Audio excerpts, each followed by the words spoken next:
بسم اللہ الرحمن الرحیم۔ ایسے مفید ٹوٹکے جو پہلے آپ کو پتہ نہیں تھے۔ نمبر 1، استری سے جلنے پر دہی لگائیں، اس سے آپ ٹھنڈک بھی محسوس کریں گی اور ابالہ بھی نہیں پڑے گا۔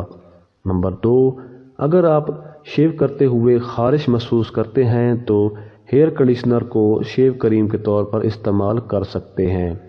نمبر 3، ہلکے گرم پانی میں بیبی شیمپو ڈال کر 20 منٹ کے لیے ہاتھ پیر ڈبو دیں، پھر دھو کر خشک کر کے لوشن لگائیں، ہاتھ پیر نرم و ملائم ہو جائیں گے۔ نمبر 4، ناک کا ایک نتنا بند ہونے کی شکایت رہتی ہو تو دار چینی کی چائے صبح ناشتے سے قبل اور رات کو سونے سے قبل پی لیا کریں۔ اگر جسم میں خارش محسوس ہو تو جو کے دلیے کو پانی میں ملا کر اس سے نہائیں۔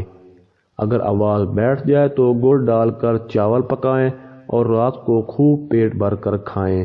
تھوڑی دیر بعد 2 گھونٹ گرم پانی پی لیں۔ 2-3 دن ایسا کرنے سے آواز کھل جائے گی۔